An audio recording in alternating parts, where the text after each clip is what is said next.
जैसा कि last episode में हमने देखा कि ज़ियान मैनली स्टीन मशीनरीज के अंदर अपने भाइयों के साथ बैठा था और वहाँ पर अब आइस एम्परर एक आदमी को लेकर आता है। ज़ियान आइस एम्परर को चाय देता है और अपने भाइयों को इनके बारे में बताता है और कहता है कि ये मेरे दोस्त हैं और बहुत शक्तिशाली भी हैं। ज़ीडिंग कहता है कि इनसे निकलने वाले ऑरा से भी साफ पता चलता है कि ये बहुत शक्तिशाली हैं और हमें खुशी हुई कि ये हमारे यहाँ पधारे हैं। अब ज़ीली उस आदमी से पूछताछ करता है और उसे बताने को कहता है कि आखिर तुमने क्विंगलिंग को कहाँ छुपा कर रखा है। अगर आप भूल गए हो तो मैं बता दूं कि क्विंगलिंग वही लड़की है जिसके पास स्नेक सोल थी, जो ह्यूमंस और स्नेक्स की डिसेंडेंट थी। उसने ही पिछली बार लावा वाली जगह पर दी स्नेक्स को काबू किया था, लेकिन अब क्विंगलिंग को किडनैप कर लिया गया है। ज़ियान ज़ीडिंग से पूछता है कि आखिर ये हुआ कैसे, जिस पर ज़ीडिंग बताता है कि 2 दिन पहले क्विंगलिंग खाना ढूंढने के लिए बाहर गई थी, लेकिन तभी उसे किसी ने किडनैप कर लिया था। हमने उसे ढूंढने के लिए बहुत इन्वेस्टिगेशन की और हमें इस आदमी पर, जिसे आइस एम्परर अपने साथ लाए, इस पर बहुत शक है। अब ज़ीली गुस्से में आकर उस आदमी को टॉर्चर कर क्विंगलिंग का पता उससे पूछता है, जिस पर वो आदमी डर के मारे सब सच सच बता देता है। वो आदमी बताता है कि क्विंगलिंग को मो क्लैन ने किडनैप कराया है और अभी भी क्विंगलिंग मो क्लैन के पास ही है। अब ज़ियान आइस एम्परर से मो क्लैन के बारे में पूछता है, जिस पर आइस एम्परर बताते हैं कि मो क्लैन बहुत शक्तिशाली है, यानी उसके पास बहुत ज्यादा धन संपत्ति है। उसके आसपास के सभी मशीनरी से अलायंसेस हैं और वो अपने अलायंसेस को मजबूत करके और ज्यादा मुनाफा कमाता है। वो दुनिया के सामने एक अच्छा आदमी बन रहा है, लेकिन असल में ऐसा नहीं है। वो सबकी नजरों के नीचे कई सारे ऐसे कांड करता है जो बहुत गलत है। अब ज़ियान टेंशन में आ जाता है क्योंकि उसे डर है कि क्विंगलिंग को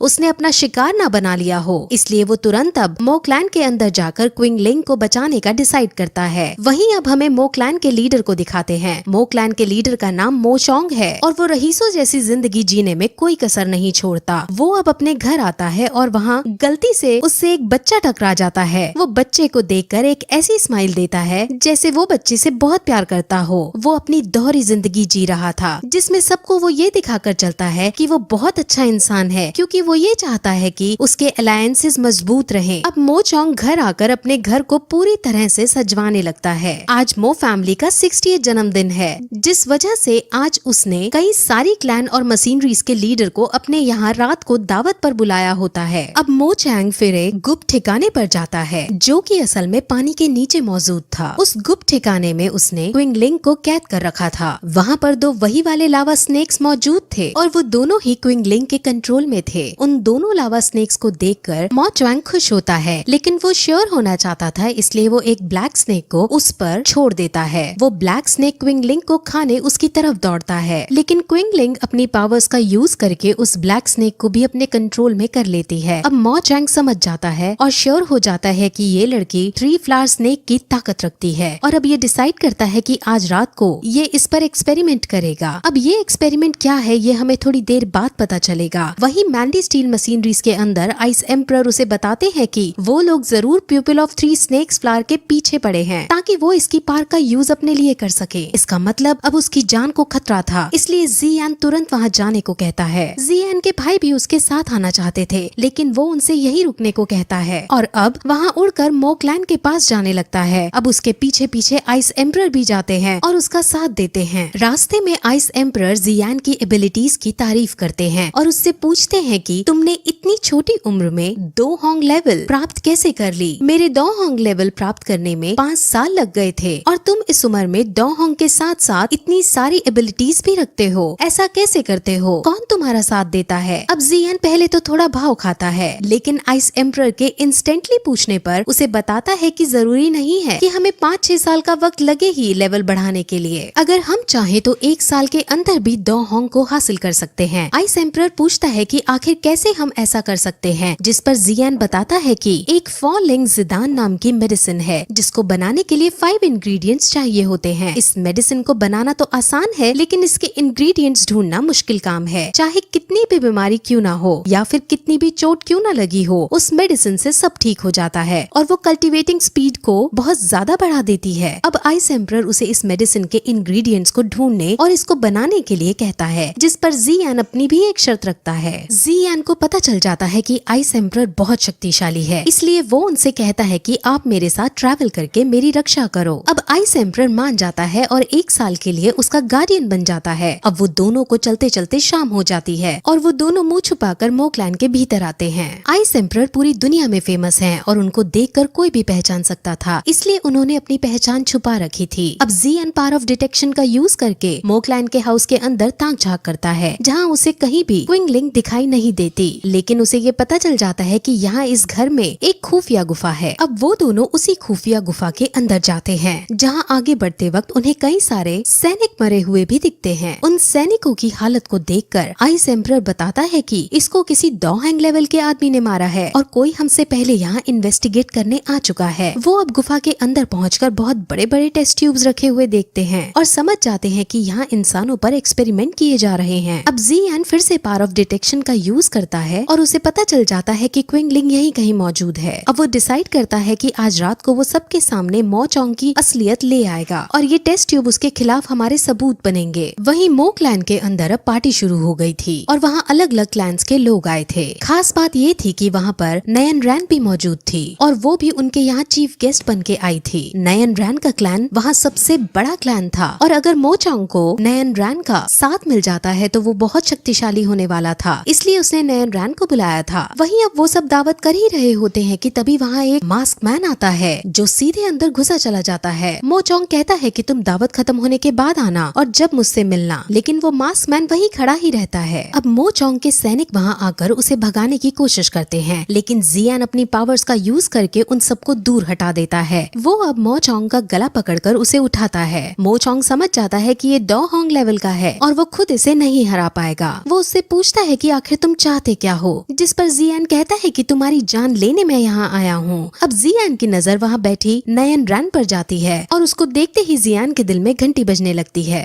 और अब वो कहता है कि आज तुम्हें इनमें से कोई नहीं बचा पाएगा। जिस पर अब नयन रैन मो चोंग के पास आती है और कहती है कि तुम्हें इसको मारने से पहले मेरा सामना करना होगा। ज़ियान अब इनडायरेक्ट वे में मो चोंग की पोल खोलनी शुरू करता है और कहता है कि उसने अच्छाई का जो चादर ओढ़ रखा है उसको हटाने का वक्त आ गया है और तुम्हारी सच्चाई आज सबको पता चल कर रहेगी। नयन रैन बहुत शॉक होती है कि आखिर ये किस बारे में बात कर रहा है, क्योंकि वो तो यही समझती है कि मो चोंग बहुत अच्छा आदमी है। अब आइस एम्परर फिर पीछे से आते हैं और उस टेस्ट ट्यूब को सबको दिखाते हैं और सबको ये बताते हैं कि ये ह्यूमंस पर एक्सपेरिमेंट कर रहा है और उनकी पावर्स को खींचकर खुद यूज कर रहा है। अब नयन रैन को मो चोंग पर बहुत गुस्सा आता है और वो अभी मो चोंग का गला काटना चाहती है, लेकिन आसपास कई सारे लोग मौजूद हैं, इसलिए वो कुछ ना कहकर सीधे उस जगह को छोड़कर चली जाती है। वहीं अब नयन रैन का साथ छोड़कर जाना मो चोंग को बर्दाश्त नहीं होता और वो बहुत ज्यादा गुस्से में आकर अपने असली रूप में आ जाता है। उसने अपने आप को एक्सपेरिमेंट्स करके एक मॉन्स्टर के रूप में कन्वर्ट कर लिया था और वो अब सीधे ज़ियान पर हमला करता है। ज़ियान बड़ी आसानी से उसको पीट देता है और मो चोंग को जब लगता है कि वो नहीं जीत पाएगा तो वो अपने ही साथी का, जिसको मो चोंग के बारे में सब पता था, उसकी बॉडी में से भी एनर्जी ले लेता है, यानी उसकी एनर्जी सक कर लेता है, जिससे वो आदमी वहीं मर जाता है। अब मो चोंग के पास थोड़ी शक्ति आ चुकी थी, लेकिन अब भी ज़ियान उसे आसानी से मार दे रहा था, इसीलिए अब मो चोंग वहाँ से भागकर सीधे क्विंगलिंग के पास जाकर उसकी पावर्स लेने का डिसाइड करता है और वो तेजी से भागकर वहाँ जाता है। ज़ियान समझ जाता है कि ये कहाँ जा रहा है, इसलिए वो खुद उसको रोकने उसके पीछे दौड़ता है, लेकिन मो चोंग एक पॉन्ड के अंदर कूद जाता है। ज़ियान खुद उस पॉन्ड के अंदर नहीं जा पा रहा होता क्योंकि उस पॉन्ड के आसपास शील्ड लगी हुई थी। मो चोंग पॉन्ड के अंदर क्विंगलिंग को देखता है और उसकी एनर्जी सक करने ही वाला होता है कि तभी वहाँ डॉहॉन्ग लेवल की एक लड़की आ पहुँचती है और वो तुरंत क्विंगलिंग को गोद में उठाकर अपने साथ पॉन्ड के बाहर ले जाती है। वो उसे उठाकर उड़ते हुए कहीं दूर ले जाती है और ज़ियान उसको देखकर अब खुद भी उड़कर क्विंगलिंग के पास जाने लगता है। अब ज़ियान उस लड़की के पास पहुंचकर कहता है कि क्विंगलिंग को मेरे हवाले कर दो, अगर नहीं करोगी तो बहुत बुरा होगा। हम दोनों ही डॉहॉन्ग लेवल के हैं, जिस वजह से हमारे बीच की फाइट बहुत डिस्ट्रक्शन फैलाएगी, लेकिन मैं रिजल्ट्स की चिंता ना करके क्विंगलिंग को हासिल करने की कोशिश करूंगा। अब वो लड़की ज़ियान की धमकी से नहीं डरती और आइस एम्परर और ज़ियान दोनों अब मिलकर उस पर अटैक करते हैं। उनके बीच अब फाइट होने लगती है और दोनों अपनी अपनी एबिलिटीज का यूज करके एक दूसरे पर अटैक करते हैं, लेकिन इस बीच तभी वहाँ मो चोंग आ पहुँचता है और वो क्विंगलिंग के पास पहुँचकर उसे पकड़ लेता है और उसको बाइट करने ही वाला होता है कि तभी वहाँ वो लड़की उसे बचा लेती है। अब उसने थोड़ा सा बाइट कर लिया था, जिस वजह से क्विंगलिंग बहुत बुरी हालत में आ चुकी थी और मो चोंग अब थोड़ा शक्तिशाली हो चुका था। सबसे पहले अब ज़ियान क्विंगलिंग को एक सेफ प्लेस पर रखता है और वहीं आइस एम्परर मो चोंग पर हमला करते हैं। वो लड़की अब क्विंगलिंग के पास आती है और उसकी बिगड़ती हालत को देखती है। वो लेडी अब उसे बताती है कि वो स्नेक फैमिली में से है और वो खुद भी इसकी देखभाल करना चाहती है क्योंकि ये हमारे ही परिवार की लड़की है। अब इसकी हालत बिगड़ती जा रही थी